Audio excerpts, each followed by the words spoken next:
Everyone.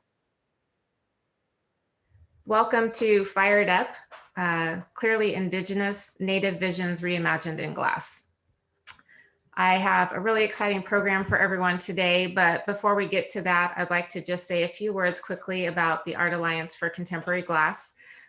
We started the education program Fired Up to really share the joy of glass with the community. This program is free, it's open to the public, and now more than ever, the glass community really needs our support. So I encourage you to really spread the word about our program so that we can really share the knowledge about this amazing art form. And if you would like to see more about what the Art Alliance has to offer, you can visit their website, which Howard will put in the chat, and you can read a little bit more about the organization and the amazing benefits that they have to offer. All right, so today, Clearly Indigenous Native Visions Reimagined in Glass is our program. We have a wonderful group of participants with us today. Sarah, if you can go ahead and start the share screen.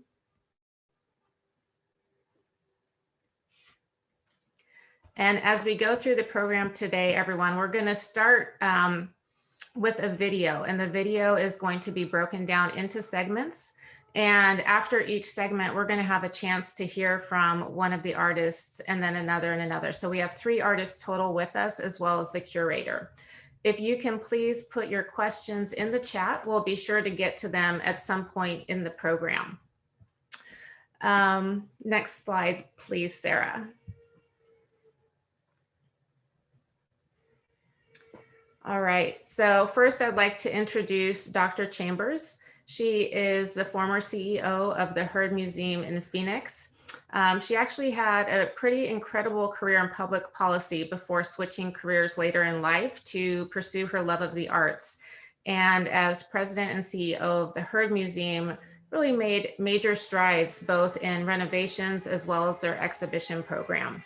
And we thank her for being with us today as curator of this exhibit to tell us a little bit more about it. We also have artist Preston Singletary, who grew up in Seattle, but grew up listening to the stories of his great grandparents who are full Tlingit, and really that ancestry inspired him. And as you will see later, has really had an influence in his glass work. We also have artist Tammy Garcia, a renowned ceramicist who expresses Puebloan themes in her artwork. She has more recently transitioned to creating works in bronze and glass, and you will see more of that as well later. And we also have with us Angela Babby. She draws from her Lakota ancestry and creates glass mosaic works that are actually drawn from black and white figurative photography, but employ a lot of color in eliciting the emotion that she likes to express in her work. So that tells you a little bit about our guests here today, and we will go ahead and start by showing the first segment of the video. So Sarah, you can go ahead and play that, please.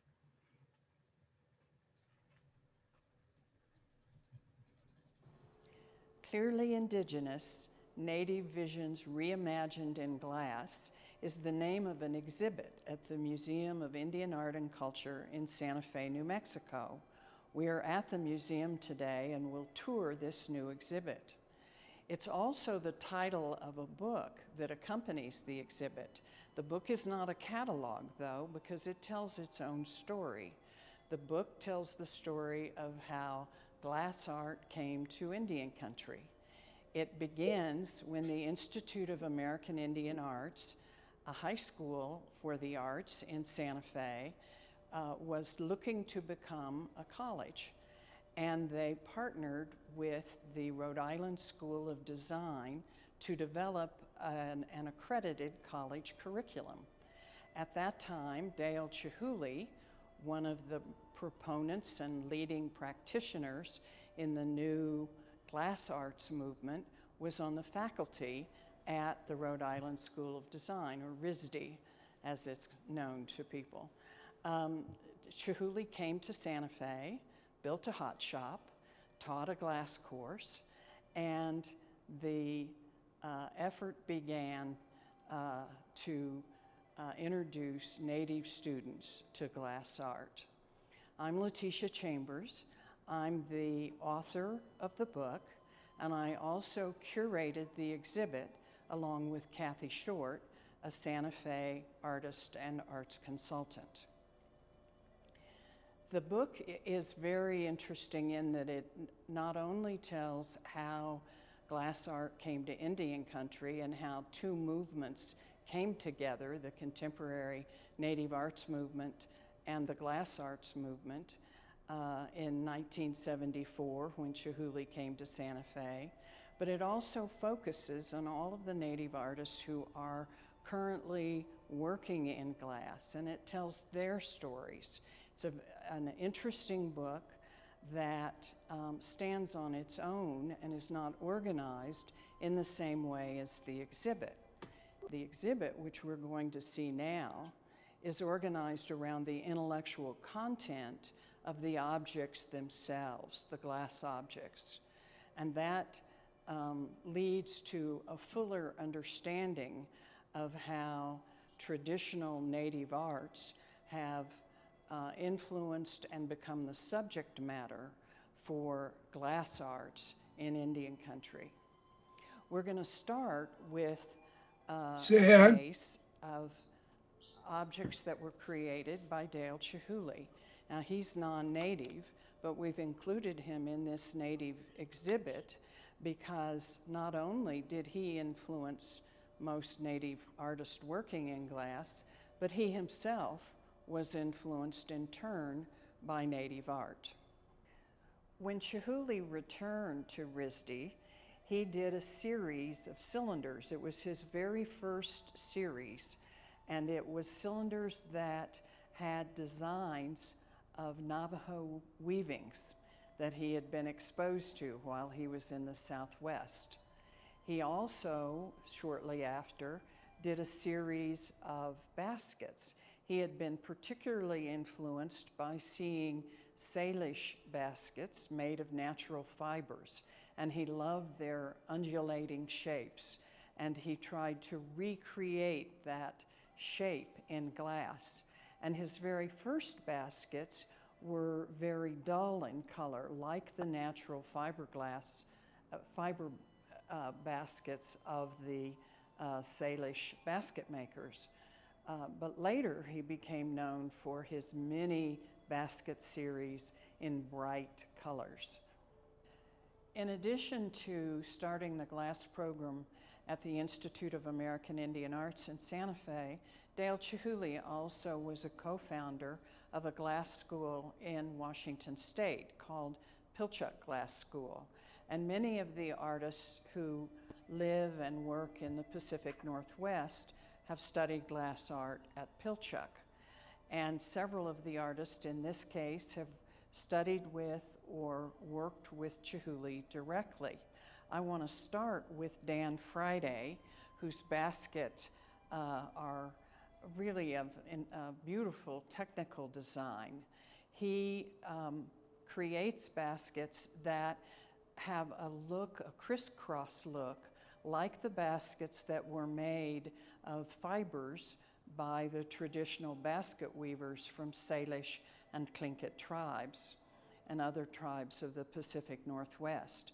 And to do that, he puts a bundle of glass rods of varying colors together, puts them in the glory hole to melt them, then puts it on his blowpipe and blows a basket, and he gets a crisscross shape that's just amazing. His baskets are dedicated, some of them, to a woman that lived near his family at Lumi called Aunt Fran, and the basket that you're seeing is called Aunt Fran's basket, and it's in glass, but clearly has the shape and look of a fiber basket. Dan Friday's sister, Rhea Friday, is also a glass blower, and she does very delicate, lacy-looking baskets. We also have baskets made by an artist, Hala Oldpeter, who is a well-known fiber artist making baskets. as do her mother and grandmother. But she recently started working in glass, and she told me that the glass was so rewarding to work with because rather than having to spend the time collecting the fibers, working with the fiber to make it possible to weave with it, she blew the glass and she loved it. So the pieces, we have several baskets by Halo, Old Peter, on view in this case.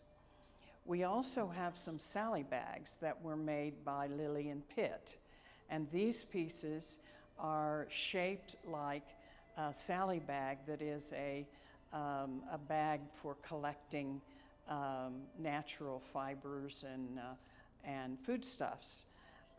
We'll talk more about Lillian Pitt in a minute, but I want to also call your attention to a bowl by Preston Singletary that has the image of a frog on it. Preston is one of the more famous American Indian artists and has been working in glass since the 1980s. Also in the Northwest Coast, woods are very available, and so you see a lot of wood carving in the Northwest Coast. Alano Adzurza, who's Talton from a First Nations tribe, created a glass box. This box is called Sea Monster Box, and it is cast glass as opposed to blown glass, which the other baskets in this case have all been blown. Whereas Northwest Coast tribes made their utilitarian baskets and other vessels out of fibers, out of grasses and things that grow and wood, the tribes of the Southwest, particularly the Pueblo tribes of New Mexico, have made pottery for millennia. And as the glass artist in the Pacific Northwest turned to glass that resembles baskets, the glass artists of the Southwest, the Pueblo artists, have created pots in glass. And we have some beautiful examples here of some pottery in glass. One of the very first artists to blow glass was Tony Hahola. And you'll see some vessels by Tony that also show a silver stamp. And his grandfather had been a silver artist, a silversmith, and he left his tools to Tony. And so Tony, in honor of his grandfather, puts that stamp on some of his pots. He also has blown some beautiful pots that are widely collected. Pueblo pottery is very recognizable, and the wedding vase is a Pueblo pot that is highly collected. Ira Lujan, a glass artist, has created a Pueblo pot, a Pueblo wedding vase with a twist by creating a break in the vase. This blown glass vase is whimsical in my view. Other artists have also created vessels. Ransom Lomatawama, who's Hopi, has created vessels as well as spirit figures, which we'll see in a later case. Several of the Pueblo artists that work in glass have glass as their primary medium, and certainly Robert Spooner Marcus would fit into that category. His grandmother was a well-known potter, and he actually experimented some with pottery, but he started blowing glass very early. And this blood moon moth that you see has a beautiful coloring. He also has said that it's not the piece that he makes that he loves, but it's the process of making it. And so he's constantly experimenting. And one piece that you're seeing is his effort to create a piece in glass that looks like it was put together from shards. He had seen a pot that had been recreated after an archaeological dig. And so he experimented to get that same look of shards by painting over a blown glass vessel. The pieces that you're seeing now are by Harlan Rieno, and in a collaboration with Preston Singletary.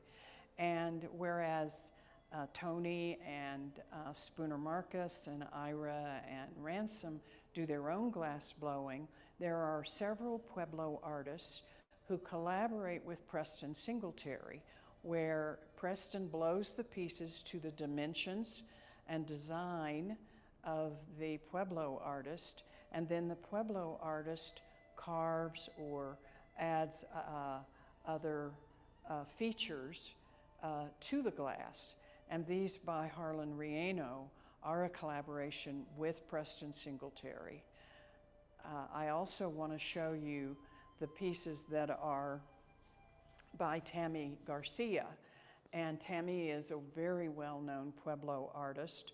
Her Santa Clara black on black pottery is very well known, and she has created in glass, in collaboration with Preston, the most incredible glass piece. Preston blew it and Tammy did the carving.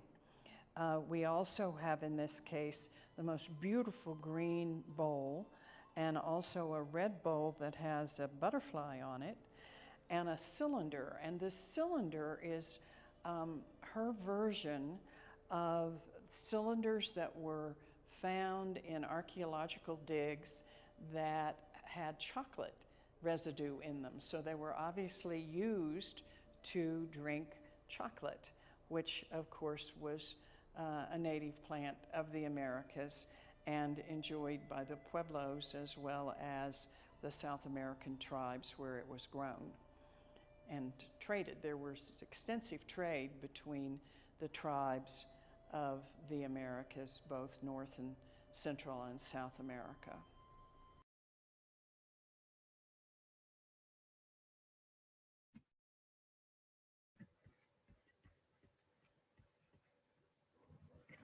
Okay, thank you. Sarah, are you going to progress us to the next screen?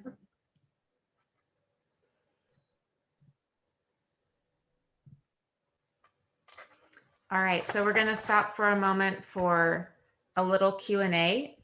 We are first with Tammy Garcia, as we've already mentioned, a renowned Pueblo potter and sculptor who has recently started working in glass. I'm going to go ahead and make sure Tammy is unmuted. Tammy, can you please unmute yourself on your computer? Great, welcome. So we'll start with Tammy just giving us telling us a little bit about herself, and then we'll move into some Q&A. Tammy, please go ahead. Thank you for having me. Like Letitia had mentioned earlier, my background is pottery, and I grew up in Santa Clara with my mother who made pottery and my grandmothers. My great-grandmother, Christina Naranjo, she actually sold her work to Fred Harvey in the early 1900s. Education started early as young children because pottery was made in the home. We got to experience it firsthand and participate. We were put to work early when we could.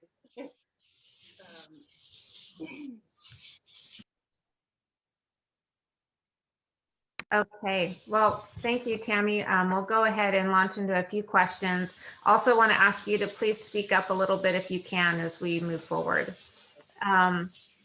First, I'd like to just hear a little bit about the themes that you use in your work and why they resonate with you. The themes?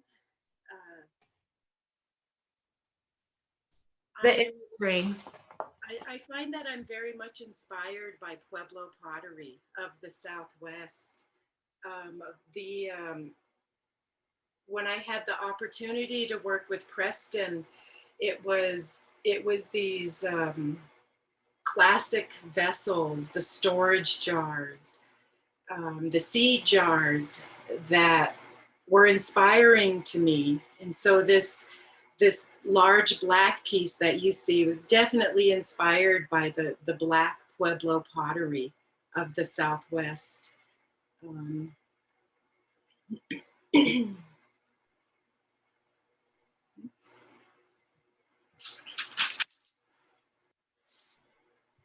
After working in clay, it was probably almost 15 years. I felt like I was really ready to try new things. And one of the first mediums that I tried was casting in bronze. And I was actually able to take a mold from one of my clay vessels. And from that mold, uh, a bronze vessel was cast. And it was learning about taking molds from an original piece of art. Not only did I experiment in bronze, but also cast lead crystal was one of the glass projects that I did experiment with. And again, I took an original sculpture and took a mold from that. Um, in this exhibit is one of my element sculptures, which is cast lead crystal. And somebody once asked me, how can you work in glass? It's so fragile. And coming from a background of working with fragile material, I was used to it. So I wasn't so timid to handle a glass vessel. You know, much like a clay vessel, if you drop it, yes, it's going to break. So you learn how to be careful early on, definitely. Yeah, I think that's an interesting point. You know, I think a lot of times people view ceramics as a very durable art form. You know, being made from clay and of the earth, it tends to have that persona, but it really is very much as fragile as glass. Was there a difference for you in working with clay that's such a tactile medium and then moving to glass where it really is a different process in terms of creating and literally less hands-on in terms of the actual tactile part of the process? Yes, because the ceramics that I work in, they're coil built. And so the process it takes a lot of time. If I'm working in a large scale, it may be 2 weeks of just coiling. And working in glass, it happens fast. Yes, to blow these large vessels, it was something we had to do like within a 2-hour frame. We had to get the form right. And glass is tricky too. You can overwork it. You can push it too far, and then you can't create that form that you wanted. If if you go beyond what it's capable of. I was so fortunate to work with Preston, and I learned so much from him. And I think that's one of the reasons why I could venture off into this medium was because I had somebody so skilled that I was working with. And all the forms I did, I drew to scale on graph paper. I chose the colors. Sometimes the color would inspire the design that was going to go on it. Preston is, with his experience and knowledge, he was able to blow these vessels perfect. Using calipers, he could measure, and I was always just amazed at how perfect these vessels came out. Thank you. I guess with each medium that I've worked in, I've learned something different, and it's, you know, inspired an idea for something next. Uh,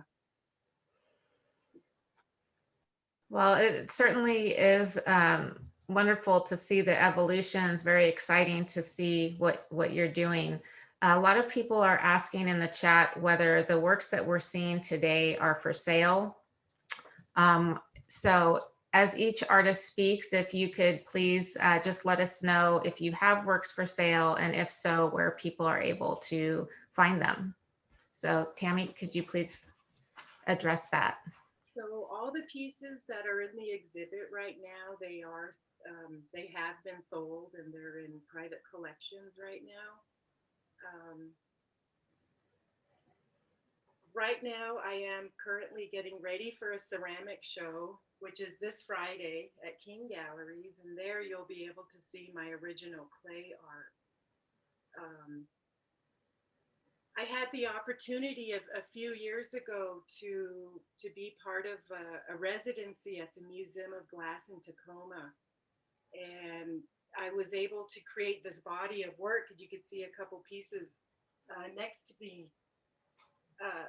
These are pieces that I have yet to design and get them sandblasted. So there will be more glass coming in the future.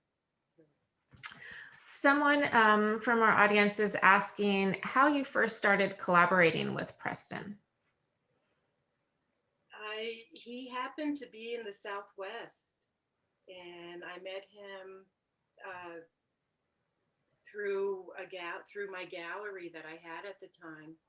And for a few years, I got familiar with his work, and it was, he sandblasts his work, which kind of has a similar look to carved pottery. And it was, knowing him personally, I had that rare opportunity to work with him. And I think he was just as excited to work with me and the other artists. True. No, if I could chime in a little bit just for a Sure. second. Yeah. You know, I had a great appreciation of classical forms. I spent a lot of time up in Seattle in my formative years studying classical forms, and when I saw the pots, I was just, you know, really drawn to them. And Tammy's work, of course, just so incredible. And I think I brought this, the way I remember it, brought up the subject of collaborating, and it just wasn't time yet. And it took a couple of years because I knew that it would translate perfectly well with the technique that I use and her exacting, you know, design work and forms. You can have complete control over the process. So anyway, yeah, we had a great time working together, and it was always a joy to see all of the results. It's a lot of fun. Well, it's great to have you chime in, Preston, because we have quite a few people asking us about carving the glass. So Tammy or Preston, if you can talk just a little bit about that process. You want to, Preston? Well, you know, it basically involves putting a rubber tape around the entire piece. So covering it entirely with rubber tape. And then you're able to draw the design directly onto it. You cut out the areas that are going to be carved, just, you know, in the very, you know, similar to the way you would carve the pottery. So you remove areas, you know, sections of the tape.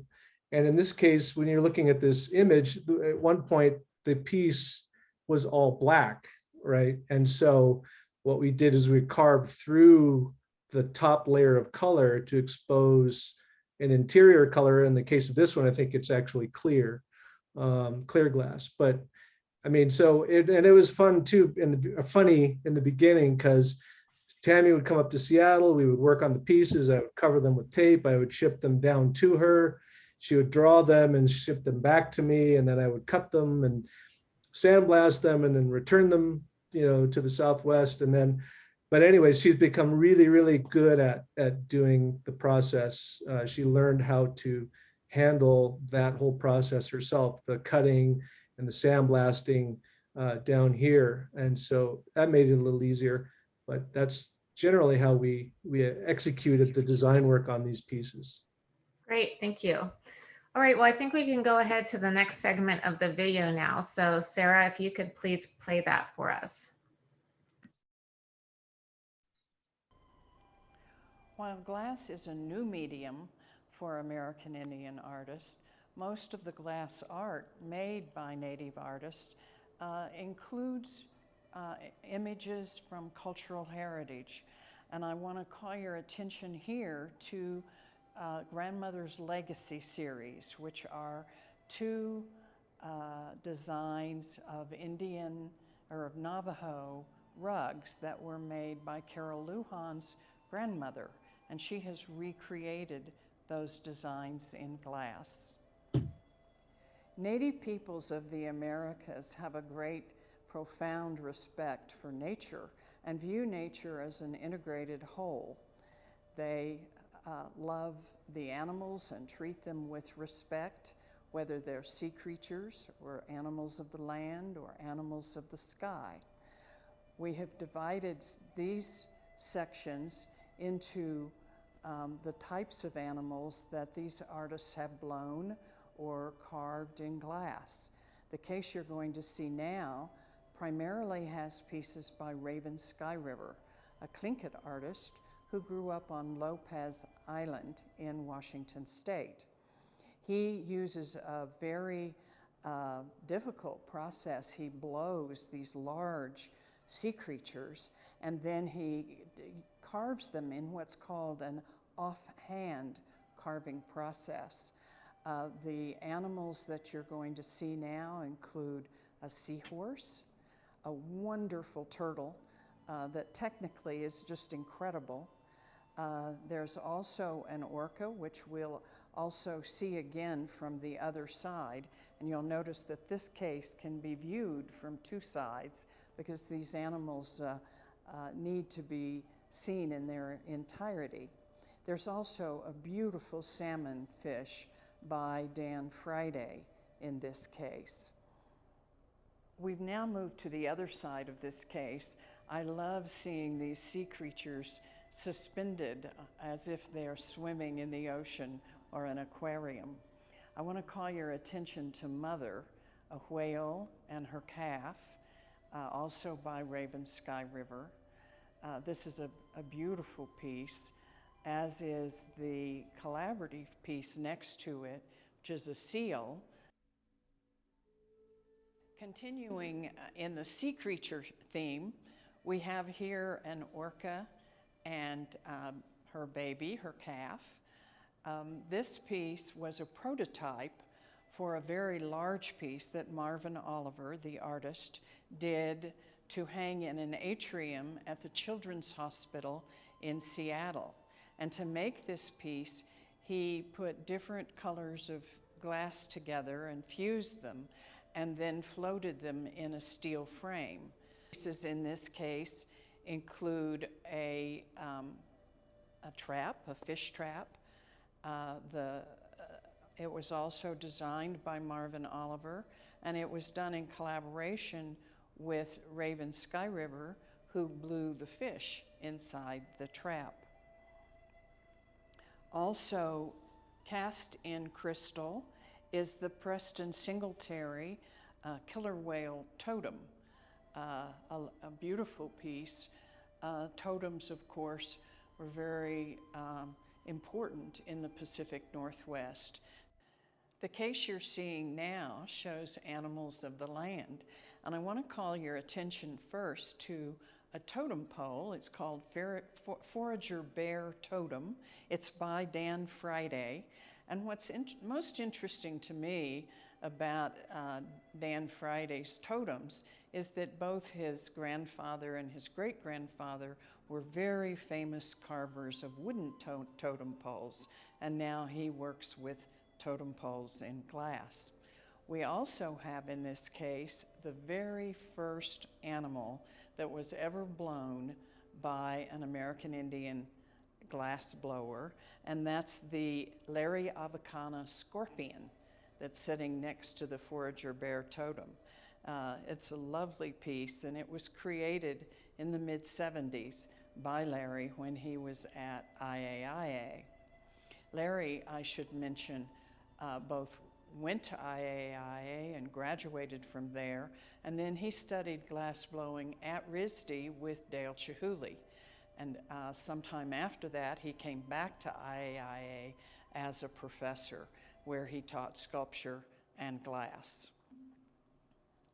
You'll notice the wolves on the far right of this case. They are actually a headdress and regalia for dancing. And Joe David, who's Nuchal Noth, carved the same type of headdresses from wood, and then he and Preston Singletary collaborated to make these glass versions. Another collaboration with Preston Singletary is with Jody Najaro, and she's a Pueblo potter. She makes very whimsical, fun pieces, and she's done this piece, which is called Animal Collage. And next to it is a very beautiful piece by Spooner Marcus. This piece has a turtle on it, and that's why we've featured it in this Animals of the Land. Spooner gets such beautiful coloring on his pieces. Next to it is a vessel made by Tony Hahola that if you look at closely, you'll see there is a snake around the vessel. These pieces honor the animals, and particularly the two bears that you see, one by Dan Friday and the other by Tony Hahola. And if you look closely at Tony Hahola's bear, it has a baby bear in utero. Prior to European contact, the tribes of the Americas had very advanced knowledge of the heavens, of stars, and of the movements of the planets and the sun and moon.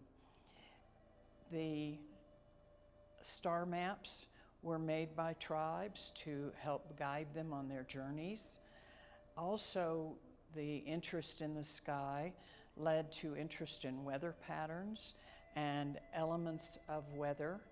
The top piece in this case is a weather element, a lightning bolt that is cast in crystal by Tammy Garcia.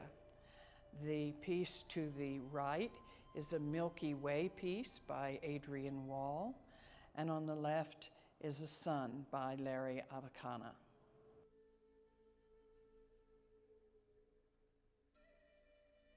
Birds also figure prominently in Native art.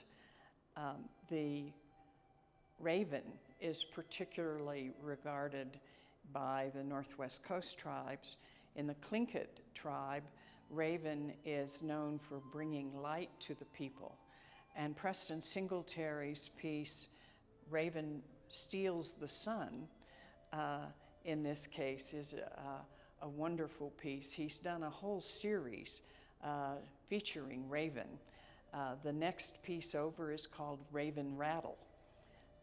Preston is technically a wonderful glass carver and blower, and these raven pieces are stunning. There's a raven head on a piece that was done by a Maori artist in collaboration with Preston. His name is Louis Tamahana Gardner.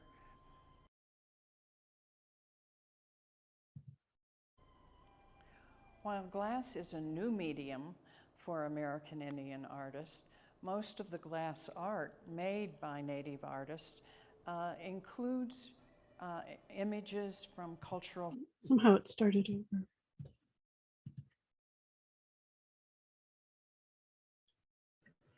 Okay, thank you, Sarah. Next, we're going to have a brief Q&A with Preston Singletary. Sarah, if you can go ahead and stop share so we can see Preston when he speaks. Great. Hi, Preston. Welcome. Please tell us just a little bit about yourself to start. Well, I'm a Tlingit tribal member, which is from Southeast Alaska, but I grew up in Seattle. My great-grandmother moved down from Sitka, Alaska in the 20s. And so from that point forward, we grew up in Seattle, the whole family. And I started blowing glass in 1982 in a production factory at the Glass Eye Studios. We made Christmas balls and paperweights and small production items. Started going to Pilchuck in 1984. And then I started working with Benjamin Moore, who was the artistic director of Pilchuck, and he had opened up his own studio. So there, at that point, I really was able to really learn through practical experience and working with many different artists. It was expected to operate on a very high level and execute pieces and work collaboratively with lots of people. So that's, I get, and then about 1988 at the Pilchuck Glass School, I was trying to, the work prior to that was reflective of European styles, decorative art. And then I was trying to figure out a way of integrating my cultural background into the work that I do. And so that's when I started to dabble in the form line design, which I use, which all of the design work that you see in my work is called form line. That's we've come to call it, refer to it as. So that's kind of how I got started on my path of connecting the glass work to my cultural background. Great. And in doing so, working with glass was very different for the Native American sculpture scene. What was the reaction of other Indigenous artists? And could you tell us a little bit about kind of finding your place within that? You know, interestingly enough, the first time I went to Pilchuck Glass School in 1984, I met Larry Avacana and Tony Hohola. They were both up there attending. I think, can't remember, Tony was a teaching assistant and Larry was an artist in residence. And so for me, meeting two Native people up there on the campus was like, oh, you know, it wasn't like as much of a random thing as it was much more of a random thing than I give it credit for, because the fact that they were both there and I connected with them both, I ended up, maybe that sort of planted the seed in my head. And you know, it took me a while to really commit to doing this design work. It was about 1980 or 95 after I got married, and I said, okay, I better stop dabbling in my musical career because it doesn't seem to be going anywhere. So I fell back on my art career. You mentioned connection. Could you talk to us a little bit about what sort of emotions you're trying to really elicit from people that see or collect your work? Well, I guess I didn't quite answer the first question that you asked about the reaction from the Native community. I ended up taking some of my work back to Alaska, having, you know, a small exhibition, and I think it just kind of went right over their head. That, I mean, they were kind of surprised. You know, I think what people recognized in the work that I had started to develop was that it was something more personal and something that they hadn't seen before. And so I found a great, there was a lot of activity initially, you know, in Seattle. And then I started coming down to the Southwest in about 2000, 1999 or 2000. At that time, I was working with Blue Rain Gallery, and you know, it wasn't met with a lot of initially wasn't met with a lot of success, and I wasn't really used to that. You know, the glass in the Northwest was such a kind of a hotbed of activity. I thought, well, you know, it could be equally as successful down here in the Southwest. And so the first couple of years were kind of like challenging, walk away from the show, and it, didn't really, I didn't make as many sales as I thought. And what Blue Rain had determined was, well, maybe we need to get, because I wish we had a portable hot shop that we could kind of like do glass blowing demos. And so I had a friend of mine who drove a tiny little furnace from Seattle down to Taos, where the gallery was. And that was where we started to do demonstrations during the Indian Market Week. And so from that point forward, it just kind of hooked people in. And then, I was, and then when the collaboration with Tammy came, when we finally got around to doing that, it really forced the Native American art collector to consider the material of glass. Because of her career and her notoriety and what she had done and accomplished, it also, it served me very well too. So people started to look at the work, and over the years, I've been showing with Blue Rain for 20 years, and they have a lot to do with my success and connecting with collectors and so forth. And so what I hope that people get from the work is that, I see glass as a transformational medium. It has the ability to transform our Native community in new ways because of using these new technologies. The access to glass for the average person is only about 50 years old, 50 plus years old. We call the studio glass movement. That's what we call that. And that was basically the common person endeavoring to build their own furnace and build their own, and make their own work. And so that is a big distinction from the factory where you have the designer and the master craftsman. And, so I would like to point out too, that the people that work with the material or work with multiple materials, that's a very European custom, European tradition. So you don't have to be the maker per se. That's not important. And we work as glass artists, we work for lots of different people. Historically, that's what we do. And for me, I've been lucky enough to kind of focus on my own work. And so I shifted away from being an assistant to being just making my own work. It sounds like with your early days at Pilchuck, it really fostered that sense of community for you. And you certainly have executed some impressive collaborations within the glass community, as well as with artists like Tammy Garcia that are ceramic artists. Could you talk to us a little bit about those collaborations and what draws you to working with other artists, particularly other Indigenous artists?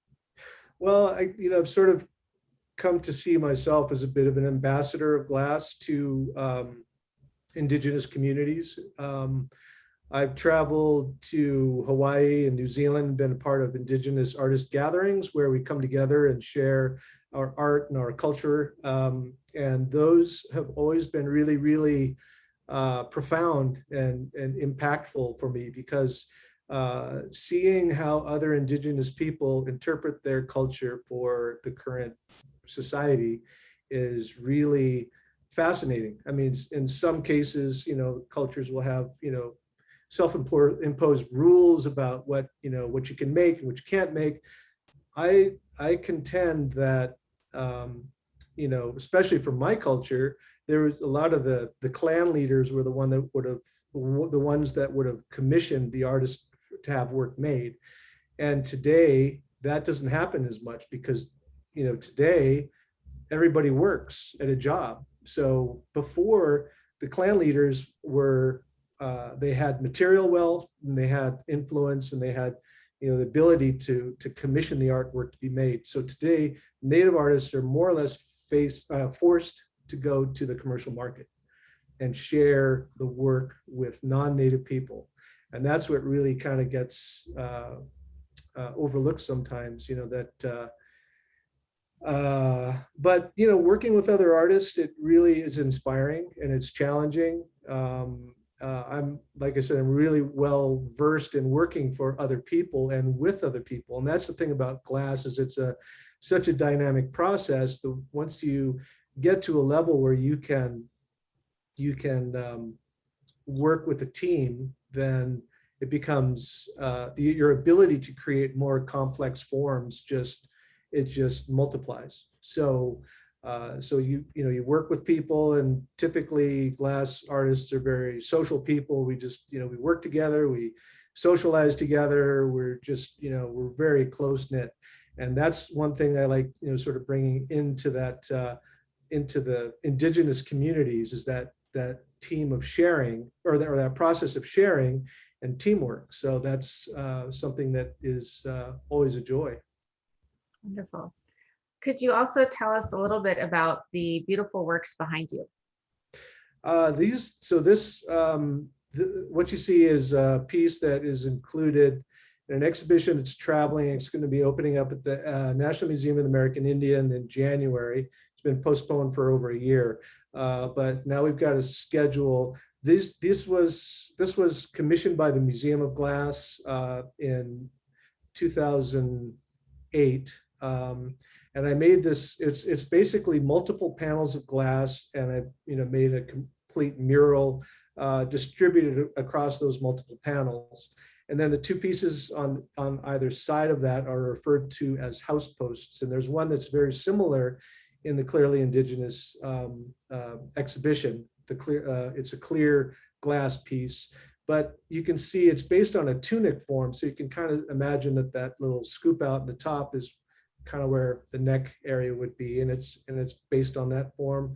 They're inspired by pieces that I saw at the Portland Art Museum, and they're traditional pieces from the Whale House up in Klukwan, Alaska. Wonderful. Thank you very much, Preston. Sarah, if you can go ahead now and share screen again, we'll view the third segment of the video.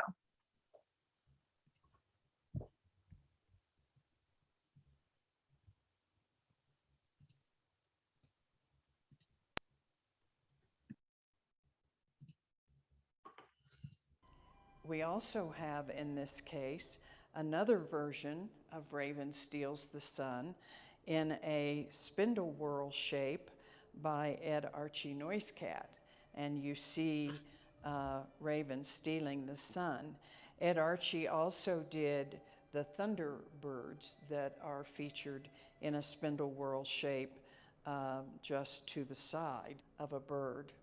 We also have two dragonflies featured in this case, one by Carol Lujan and one by Robert Spooner Marcus. The Carol Lujan piece started as a plaque, and she then rolled it to create a vase shape. Other birds featured are from Ira Lujan, a quail on top of a jar, and we have a small totem by Dan Friday called Watcher Totem. The piece in the back of the case is by Sean Peterson, and it is called Circling Ravens. Honoring ancestors is very important to Native peoples, and one way that Native cultures convey ancestral knowledge is through their ceremonies and ceremonial regalia. The pieces that you see at the far left of this case are actually recreated to represent jars from the Mississippian culture, jars that were found in a dig in the Mounds culture. This was done as a collaboration between Preston Singletary and Marcus Ammerman, who is Choctaw, which is one of the tribes that is part of the Mounds cultures. Below those, you'll see pieces by Adrian Wall, who is a carver of wood, a carver of stone, and a glass blower, and he also works in cast glass. I want to call your attention particularly to the Joe David piece. It's a mask, which is a very important part of honoring ancestors. This piece is clearly Nuchal-Nuf, which is Joe's tribe, in its design. To the right of the Looks to the Sky, which is the name of the Joe David Preston Singletary collaborative piece, is a piece by Angela Babby. And she's developed a very interesting technique. She fuses pieces of glass of different colors together to create her background. And then she takes powdered glass, liquefies it, and paints on the surface as if she's painting with oils. And then once that liquid glass dries, it's very, very fragile until she bakes it in a kiln. And the piece that you're looking at is a very poignant piece. It's called Remember, Don't Forget. And Angela was looking at a black and white photo of the scene at Wounded Knee after the massacre. And as she was looking at this black and white photo, she suddenly realized that the shapes in the foreground were the bodies of women who had been killed, and they were wearing clothing. And she decided to paint that as colorful clothing in order to convey to the viewer the horror of the Wounded Knee massacre.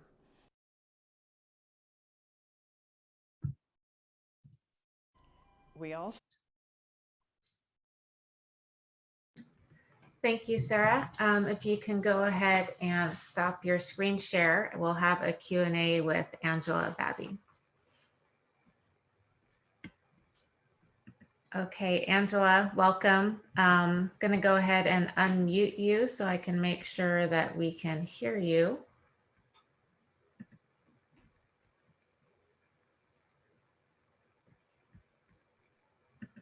Please unmute yourself, Angela. There we go. Welcome. Okay, Hi. start if you can just tell us a little bit about yourself. Hi, my name is Angela Babby, and I'm Oglala Lakota from Pine Ridge, and I live in Billings, Montana, and I've been interested in glass since college. I went to Eastern Montana College in Billings, and later after college, I went on to work at Bullseye Stained Glass in Portland, Oregon, and I learned many glassworking techniques there. Because of a health issue, I ended up relocating down to Phoenix, Arizona, and I took this massive quantity of glass that I had collected down there, but really didn't have any plan to do anything with it. And you know, being an artist was not something that was encouraged in my family. I just never knew any fine artists as a young person, so it just never occurred to me to do it professionally.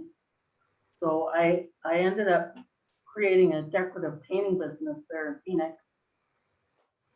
And over time, I got so successful, I got burned out, and I took a pottery class, and somebody in there said, "Oh, that's really good, and you should be in the Herd Indian market, but you have to be enrolled." And I'd never even been to a native art market, and so I said, "Well, shoot, let's check into that." And I applied and got in, and all I had was, you know, random watercolors and acrylics. So I put together a booth and went over there. The first time I'd been to one, I was in it, and I found all these people that were just like me there, artists, and some of them were relatives. And I thought, shoot, I think I'll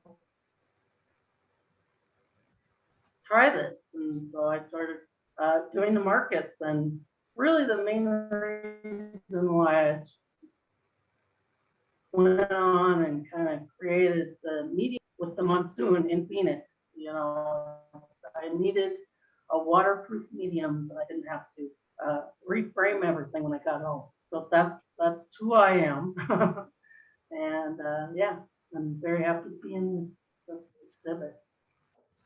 Can you talk to us a little bit about your transition to working with glass? You mentioned that you spent some time at Bullseye. As you moved from being a painter to working in glass, what were the challenges that you faced in that transition, or was it a natural evolution for you?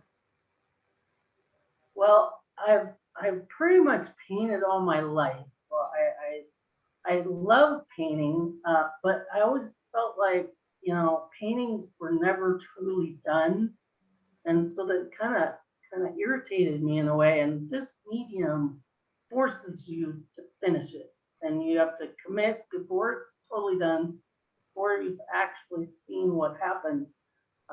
You have to say, okay, this is done, and then you finish it off and get to see it for the first time.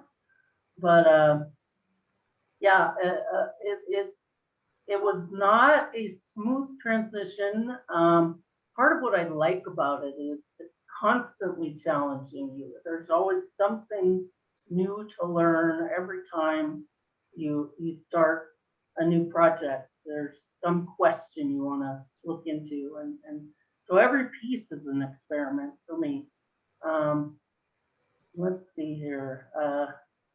One of the major first challenges was the weight of it, and that's with glass. It's always an issue, and the breakability. But by making mosaics, it kind of solves the breakability to a certain extent. And the weight problem, if you're doing a booth at a show, that was a really big problem. And I pretty much worked on that for years to get a booth that was secure enough to hang all these heavy things in and not fall down. So that was one really difficult thing to solve. And then just the process of creating the mosaics in a way that let them be very fresh so that you could conceive of them quickly and then start to pick the pieces of glass that were going to represent the art. That whole thing was a very difficult, long process to figure out how to do it, to create what I wanted.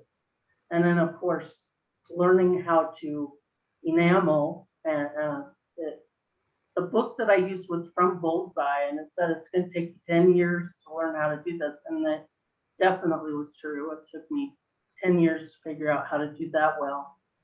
And then the last thing that came into play once I ended up going back to my own tribe and showing up in South Dakota and showing indoors for the first time, is that lighting is essential for getting people to understand what the works were made out of. And yeah, lighting is a really essential part of glass work, I think. I'd like to go back a little bit to hear a little bit more about your process in terms of the mosaics and the painting. We do have a number of people that attend our program that are really unfamiliar with glass. So if you can kind of approach it from that perspective. Okay. Someone is asking if you are liquefying the glass to paint with it, which is not your process. So if you could talk a little bit about the enamels that you use so people can have a better understanding. So what I'm using is Thompson enamel, and it's just a powdered glass. So you get the powder, and then you also you order up the medium that you mix together with it, and then you paint on the glass, and then you fire it in a kiln. So through trial and error, you figure out what the different colors are going to do, and you can mix colors, your own colors. Then you make a test strip to figure out what they're going to do once they fire, because they don't look like what they're going to be until they fire. Let's see. Have I answered it? Yeah, I think that helps to clarify. We have another question. Using glass for artistic expression and sharing a narrative is difficult and time consuming. Do you create multiple pieces at the same time in case there is a material failure? I have started to do most of my smaller works in series, not really to worry about a failure, because if the piece that you're enameling doesn't work out, you can recut it and start over with that piece because it is mosaic. But by doing things in series, I figured out that you can study the emotional impact that different colors and patterns have on a particular image. So if I have a photograph that I just love and I want to say something with color about it, or with a pattern that I want to put behind it or whatever, you can do several things with the same image, but each time you do it, it's never exactly the same. And I really like doing that because it causes me to be better in meditating what a piece will eventually look like in the end. It really is striking how emotional some of your works are. And there's definitely a lot of social and political commentary that you address in some of them. Are you pulling from your personal experiences, or are you speaking more to universal themes? How do you approach that dialogue? Pretty much from all angles. There, I always have like a couple of images that are floating in the background that I really want to get to and address, and so that is very personal. But then I also collaborate with this group of artists through Cairns, the Center for American Indian Research and Native Studies up in Martin, South Dakota.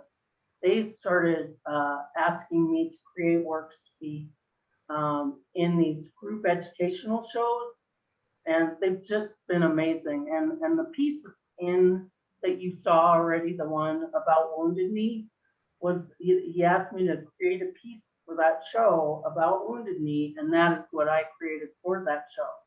And so by bringing together these young Lakota artists and poets and musicians and creating these exhibits, and then they travel around and they educate people. It's just brought me so much closer to my own tribe. We're all getting to know each other. So art has really brought me back to my tribe, because really I didn't have, until I started making glass, and then I created a piece at Pine Ridge, the Red Cloud Indian School, high school. That's my largest piece that I've created.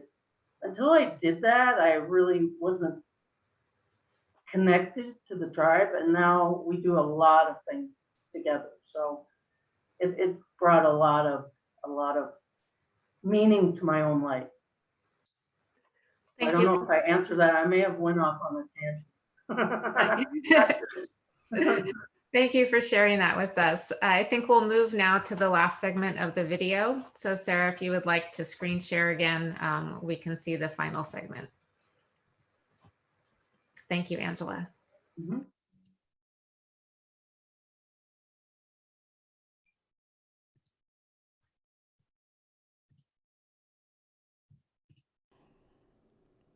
There are 3 pieces on the bottom shelf by Lillian Pitt.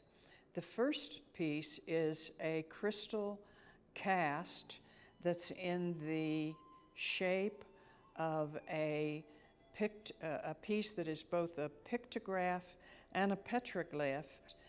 The next piece is also a cast glass piece, and then the vessel on the far right is a Sally bag named Ancestors' Messages. A piece by Rory Wakemup is a ghost shirt.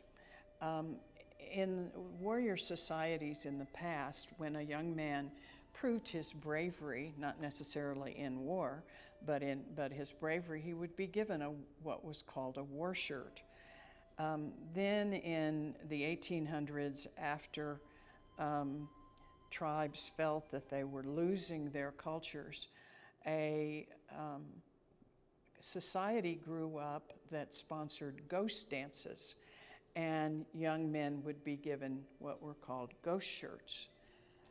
Balancing between two worlds and the dichotomies that come from living in both a traditional Native world and a contemporary American mainstream society causes reflection and thought. And the pieces in this case I find to be very thought-provoking. For example, the portrait at the back is called Squaw Jim, and it is a reproduction, not a reproduction, but a version of a photo that Angela Babby found, and she has placed these two persons in front of the Supreme Court with its motto, equal justice under the law. These cases also show a piece by Joe Feddersen that is called Coyote and Robot, with Coyote representing the traditional and Robot also featured on the vessel representing modern life. The Corn Maiden, which is by Ransom Lomatawama, also is a traditional figure, but one that is carried forward, and we still find Native tribes, particularly in this region, making corn maidens and showing corn maidens.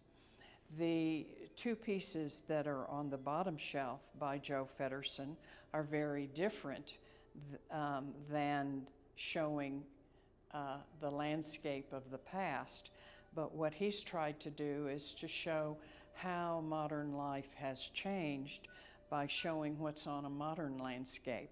He has high tension wires and he shows a roadway. In this series, he also showed tire tracks. That's a very interesting take on modern life that Joe Feddersen has done. I want to call your attention to this piece by an Australian Aboriginal artist. His name is Ganambar. And what fascinated me was that he, in his work, has focused on the changes in the landscape that have been brought about by modern life.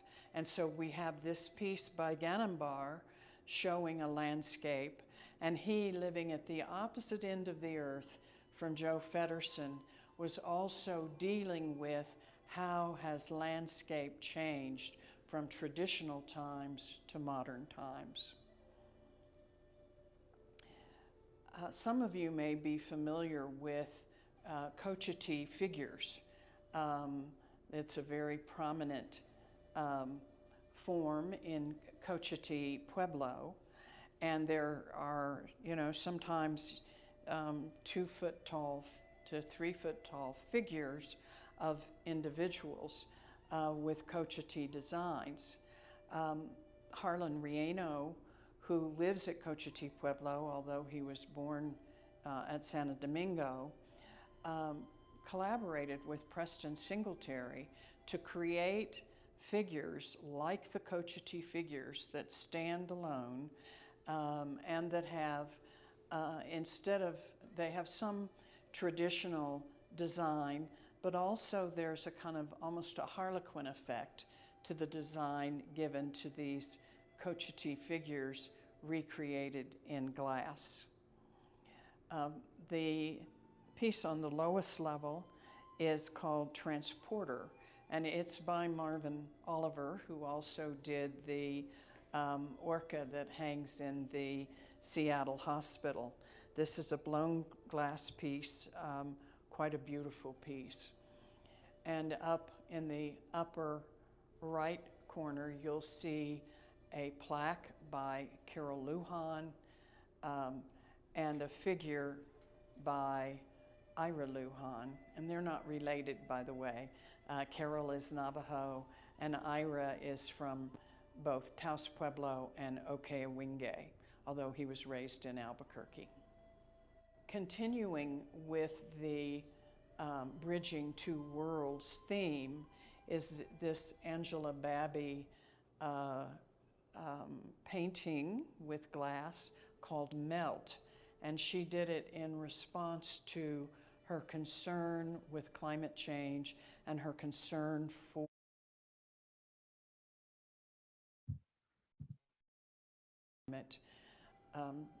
Melt is really a social commentary piece, as is her the other piece that we saw in this case in front of the Supreme Court.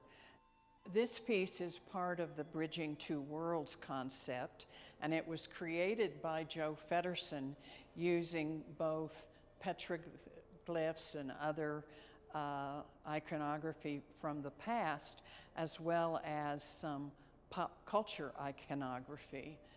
You can see a peace sign, you can see a bicycle, and you can see petroglyphs in this. So it is a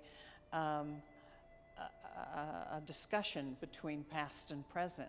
But it also echoes in that you see behind the glass pieces their shadows.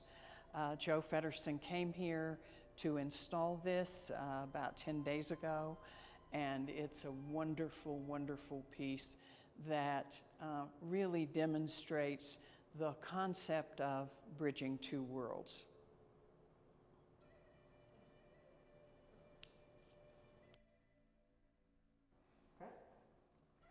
This is our history room, but it starts with blown up photos of a hot shop.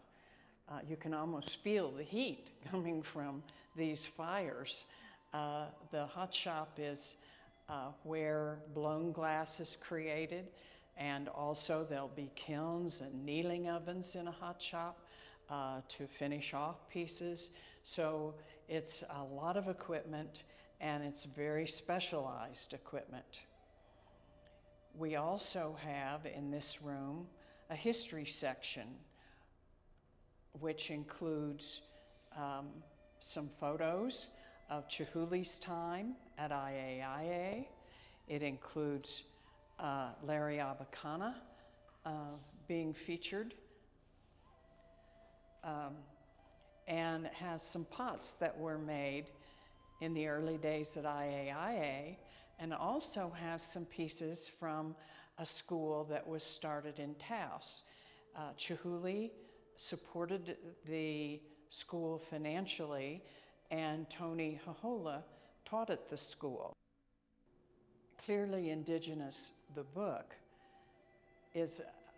features a cover by Robert Spooner Marcus, a beautiful blue cover with some native design on it in silver. The book tells the story in much greater detail than you see it in the exhibit, because it tells the story of each piece, it tells the story of the artist. The exhibit is so stunning, and it is the overall impact of the exhibit as it is displayed that really captures your imagination. But it is the book that gives you more information and helps you understand the whole story. Native artists are storytellers in glass, and I want to thank all of those who contributed to this exhibit and to the book to make it possible for the public to see these wonderful, wonderful pieces of art. The artists, many of them have loaned their works, and we have collectors who have loaned works. You know, it's not easy for a collector to part with a piece for a year or 2 years to be in an exhibit, and we certainly appreciate the many collectors who gave pieces, the artist, and also the sponsors who have made it possible.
Thank you, Sarah.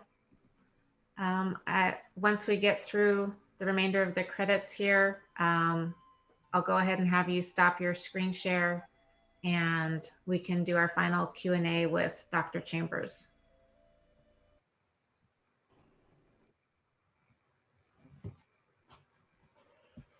Okay, great. Let me make sure that Dr. Chambers is unmuted. There we go. And Howard, if you could please spotlight Leticia.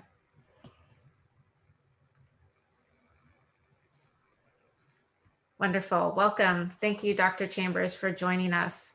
As I mentioned earlier, you have had retired from quite an accomplished career in public policy to pursue your love of the arts. Could you just tell us a little bit about that transition so our guests can hear a little bit more about you and about your time at the Heard Museum?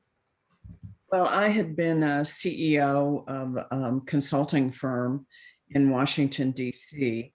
And because I had a business background, when the Heard needed to make some changes and needed someone who understood business to look at the financing of the museum and other aspects of the museum, they recruited me to become the CEO, which I was thrilled to do because, in fact, I had been a collector and supporter of Native arts for years. And so the Heard is a museum of American Indian art. And so I hadn't really intended to make a career change. It was just that I was ready to retire from my public policy career, which had led me then to be CEO of a public policy firm. And my firm was then bought by an international consulting firm, freeing me to, I thought, retire. But I was retired for about 6 months before I was recruited.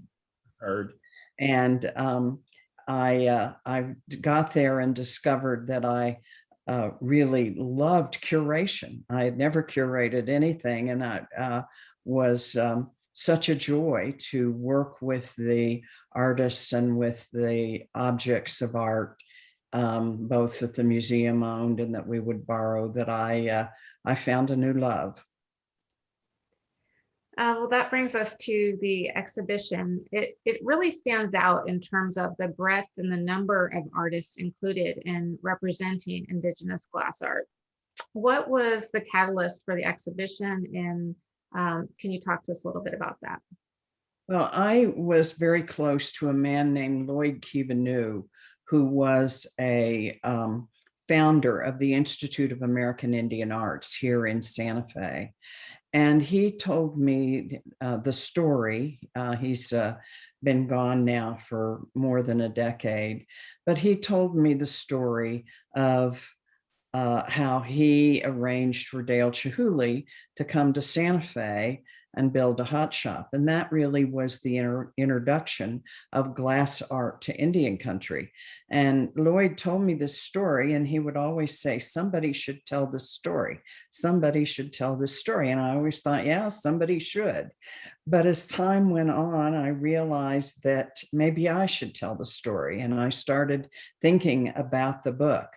And when I was at the Heard, which was basically a decade ago, we had a Preston Singletary show, and I decided that I would think about interviewing some of the artists that were working in glass. There were just a handful at the time of Native artists, maybe as many as a dozen.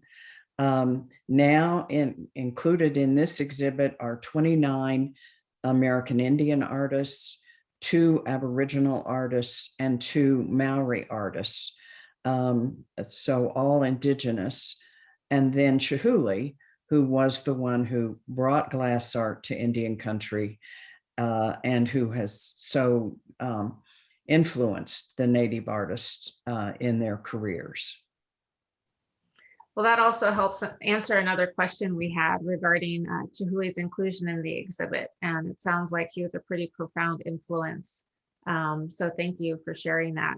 A lot of people just point out that in addition to Chihuly influencing Native artists, there was serendipitously an influence the other way, in that it was through Native art exposure here in the Southwest and in his home territory of Seattle-Tacoma area that Chihuly became familiar with Native arts. And he himself talks about how much Native art has influenced his own art. And how long is the exhibit going to run at the museum? It will run through June 22nd of 2022.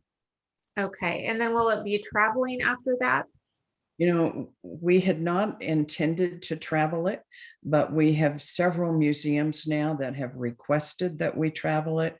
And I'm in the process now of looking into that, seeing what of the pieces that we have for the exhibit would be available to travel. Of course, traveling a glass show can be very, very expensive. So if we do travel it, we're going to have to seek some sponsorships. So there's a ways to go before we can say we're going to travel it. But I would very much like to, given how well it's been received and how popular it is in Santa Fe, I'd like to be able to introduce it to others around the country as well. I also understand that you're a part of organizing an exhibit across the street at the Santa Fe Botanical Gardens. Can you tell us a little bit about that? Yes, it's an exhibit called Capturing the Light. I'm going to hold up a brochure for it so you can see it. The piece on the cover of this brochure is by Rhea Friday, and you saw a piece of hers in the exhibit. She did that little lacy bowl, as opposed to this piece, which weighs 2,700 pounds of cast glass and stone, called People of the Fire. It's the only piece by a Native artist in the Botanical Garden exhibit. Santa Fe's Botanical Garden opened in 2013. It's a really wonderful venue. And the glass exhibit includes besides Rhea, Elodie Holmes, who is a Santa Fe artist. She blew the glass, and an artist named Caleb Smith, who works in both metal and glass, collaborated with her. Most of the pieces in the exhibit are glass and metal. Of course, they have to be large and they have to be durable because they're going to be outside for a year. And it also will run through June 22nd of 2022. The other artists are Greg Ritchie, who's also local in Santa Fe, and Frank Morbillo, who works in bronze and glass. Okay, wonderful. And someone is also asking about the upcoming Native Art Week in Santa Fe. Is that something that you will be participating in? Well, Santa Fe Indian Market is very famous. It's 100 years old, and artists from all over the country come here and take part in showing their works. This year's a little different because of the pandemic, and it's divided into 3 markets. The traditional market is down on the Santa Fe Plaza, and then there also is a market out at Buffalo Thunder Resort.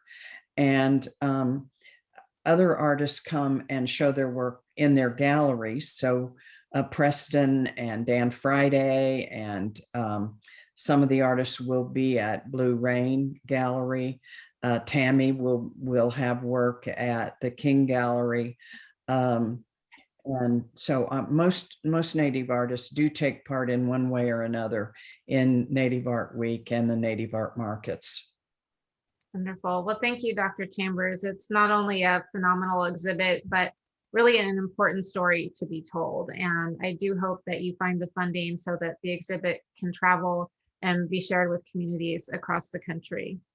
Thank you to all the participants today. Sarah, I know that you have a special slide with thank yous that we'd like to acknowledge. If you want to go ahead and stop your screen share and put that up. Or excuse me, start your screen share.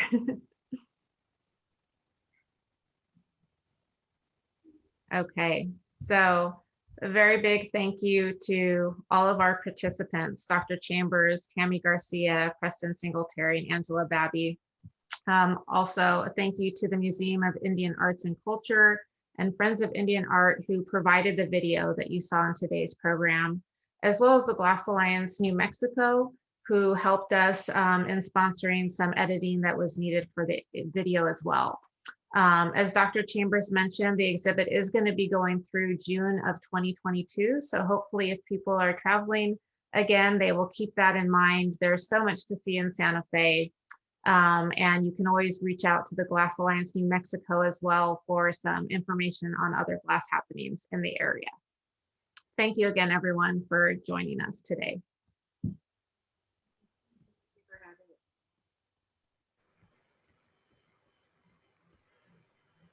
If anyone would like to talk to participants directly, you can always unmute yourself at this point, or you can leave the call. Thank you.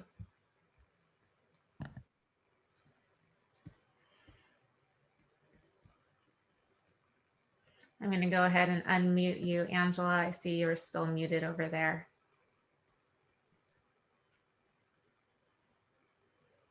Well, that was just really stunning. I mean, the breadth of artwork in that exhibit and just the presentation, everything about it was really phenomenal. And we were so lucky to be able to see at least a video of it. I know it would be even more magnificent in person, but for many of us who are still at home during this time, it was really special to be able to see that.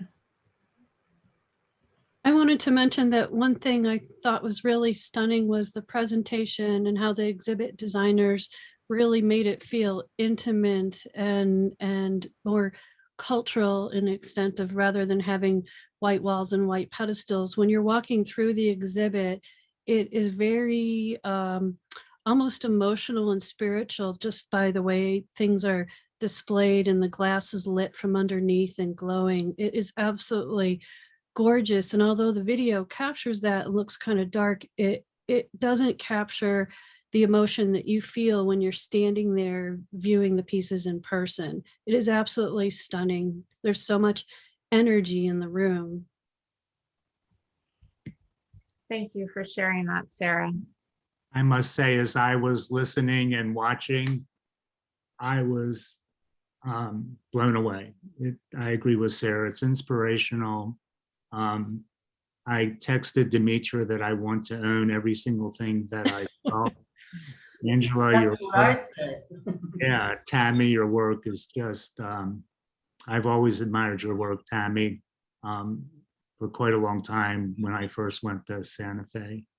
And I want to thank all of you wonderful women for sharing your passion with us. Thank you.